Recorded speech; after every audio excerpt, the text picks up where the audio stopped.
So guys, it's time for the first monthly favorites episode of this year, and in it I will be sharing with you which top perfumes I've been loving and wearing the most during January 2022. So make sure to keep on watching for that top 12 list, and don't forget to drop me a comment which perfumes you've been enjoying during this month. And without any further ado, feel free to subscribe to my channel, give this video a thumbs up if you enjoy these kind of videos, and then we can dive right into it.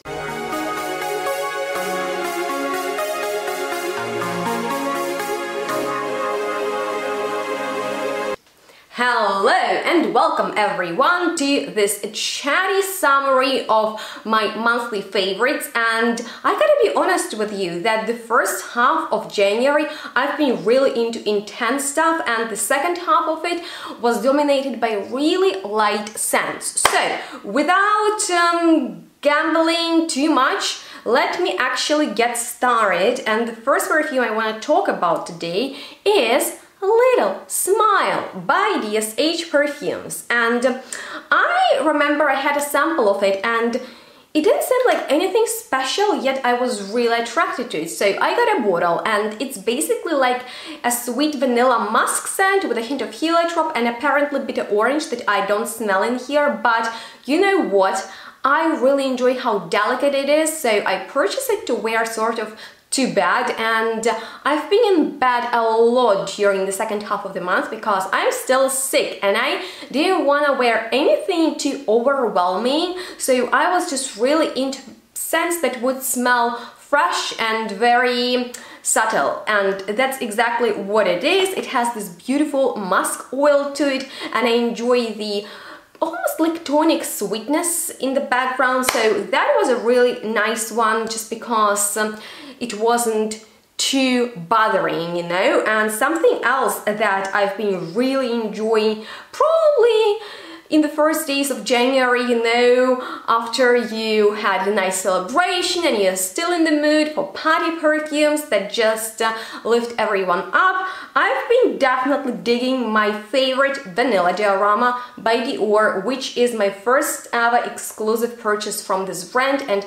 I find it such a nice release, actually best vanilla release of the last year that I featured in the summary of my most favorite perfume releases of 2021. So in case you missed that video, because I have a feeling not a lot of you seen it, make sure to check it out for, you know, like the entire list of best of the best. But this vanilla is awesome because I wouldn't add anything to it. Being a big vanilla lover, I'm always like so picky with my vanillas, and I always miss something, but it has it all. The spices, the booze, delicious sweet accord, it's awesome, and the dry down of it is amazing. So this is just a very well done, niche smelling, expensive type of vanilla scent. But let's get back to those musky ones, shall we? There are two from Sarah Horowitz that smell a little bit similar, one of which is called Perfect Veil, and the idea is just like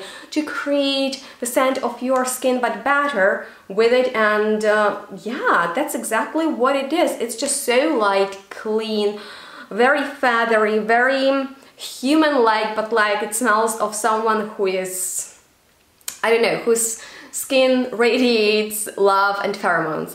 And another one that I loved a lot is Soft Musk. You know, when I was really sick and still wanted to smell healthy, I've been just applying it on my pajamas and all over because it's a really soft musk. It smells of musk oil and I love it. It's part of the Perfumer's palette collection that consists out of single note perfumes that you can wear together, layering them or on their own, and I've been just enjoying it because it's a very soft and delicate musky fragrance. But another one that I've been wearing during this time when I didn't want to smell of anything and at the same time wanted to smell nice is perfume from 4100cc Tuesdays that is called Wash Me in the Waters, and this is such a good one that I purchased after sampling it because it smells like fresh powder. That's it. It's so good. There is just a hint of herbs, but they are so sort of powdery too,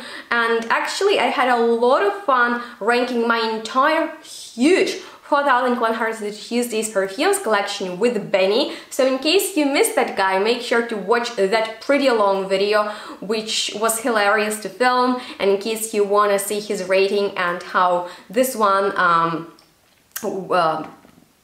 did in it, then make sure to check out the video. I will leave a link on the screen. But this is just like the powdery fresh fragrance that's on the herbal side, and I love it for that. And another one that's light powdery but on the floral side would be Miss Dior Eau de Parfum 2021 that I've already reviewed on my channel.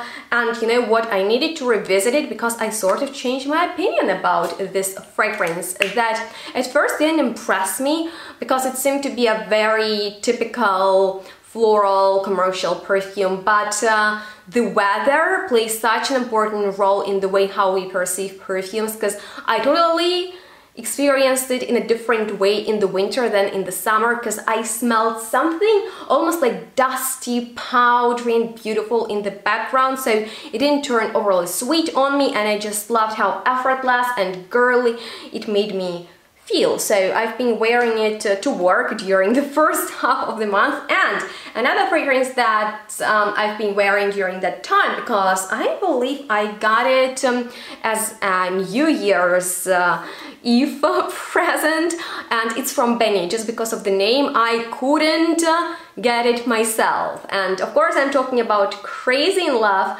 by MONTALE, which I called in a review my most favorite one from this brand, and why so you can check out in that video. But I will just say it has everything that we love or maybe hate MONTALE for. Let me know where you are. But there is this very recognizable rose, the spices, the sharp musk with amber and vanilla. It's gorgeous. I really love it. Plus I'm just noticing that we match, and yeah, that's cool too. So yeah. Anyway, January was also a month when I got back in love. Like I really re-loved Jasmine, and especially those intense Jasmine perfumes. So just in case you have a favorite or you would like to see an updated Jasmine top list, let me know. But one of the reasons why I did that is because I discovered such a fantastic Jasmine perfume that's brand new, and it is from Imaginary Authors. I have a sample of it that I requested along with my purchase from Aqua Natural, which is a brilliant place for those who love niche and indie perfumery, because the selection of fragrances there is amazing. I will leave a link to down below in the description box, as well as my coupon code with which you can actually save some money. But if you wanna check out my first impressions on this and Tosita perfume, make sure to watch that video because I loved it so much, and you can clearly tell that in the video. So this is an indolic type of jasmine, so it has this animalic part to it, but at the same time there is a hint of freshness, and it smells really springy because there is fresh air in the background, and it wore so nicely outside. It has been so cold during the month, and this perfume kinda made me feel like there is spring in the air, you know. And also it made me dig out my Jasmine perfumes, one of which I wear only in the cold weather, and that is Jo Malone's Jasmine Sambac and Marigold. Now these two are pretty different. I would say that Imaginary Authors one smells more natural than this, which is rather like a synthetic-y, sweetish jasmine that is still lovely. So that's what I've been wearing, and if you can recommend me a beautiful cold jasmine, I would love to know that. But with that being said, talking about cold weather perfumes, oh my god, I have such a great one that I actually discovered during the winter time, and that is KILIAN's Cruel Intentions, that way, sorry. So I sprayed it on my false fur coat in the shop once, and it became real. I mean, like when I went out on the freezing air, oh, I had a feeling I have an animal on me. So yeah, it gives like your knee a shake, and it's a very animalic perfume. I mean, like if you're not the biggest fan of these kind of fragrances, it might be scary and you might want to check it out because it's really cool, but it's hard to get it. And I love that this brand One Perfumes has a clone on it. Basically, they inspired by different niche and designer perfumes, and if you want to check them out, I will leave a link down below and also a discount so you can save some money. But this, you guys, if you love animalic perfumes and you love oud and you love like dirty flowers, get it, because well, it's like sex, and I would say like raw animalic sex in a bottle. Such a fantastic perfume, and I love to wear it when it's cold. And so I was reminded of it when I filmed the video for my second channel in Russian about perfumes that perform great in the cold weather. So just in case that's something that you might be interested in, just let me know that. But two other perfumes that I need to find first. All right, here they are, that I've reviewed for you guys and so have been wearing a lot for a couple of days, but I mean like a lot, are these ORIENTICAs, and they are called FLEUR de ORIENTICA and CUIR de ORIENTICA. So they're pretty different. And these bottles are phenomenal. By the way, everything matches me today. Wow!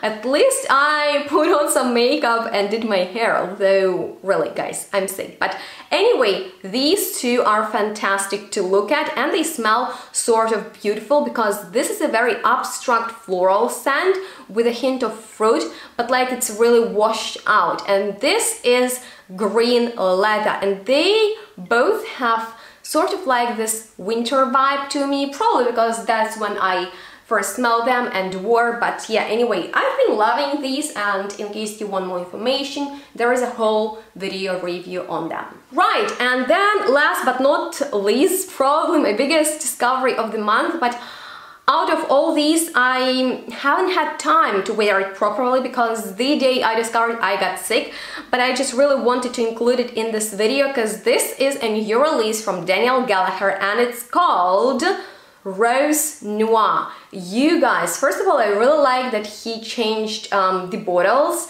I found the previous ones cool too, but something about this matte black flacon is really pretty. The cap is huge and the fragrance is wow. This is powerful as all of his fragrances are, and if you love Rose Aldaye and you would love to have like something almost dirty oudy in there, that's exactly what this flanker of Rose Aldaye is. There is apple crepes, there is plum, there is leather and oud. Those are sort of like new notes to this fragrance. So make sure to thumbs up this video if you would like me to review it in a separate video and maybe compare it to Rose Aldaye.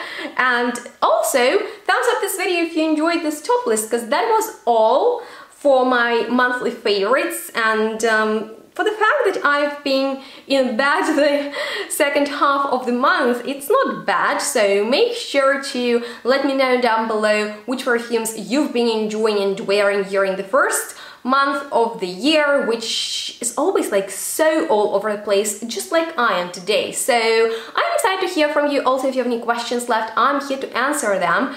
And make sure to give this video a thumbs up, subscribe to my channel. What else could you do? Oh, follow me on my social media and donate, because that really helps my channel and I would highly appreciate that. And with all of that being said, I hope I wasn't too random and too chatty, but I just don't know which kind of videos do you want to see. But anyway, you guys, that was all for today. If there is any type of video you would like me to film, then I would highly appreciate your feedback. And make sure to stay tuned, smell good, and we'll see each other next one really soon. Bye guys!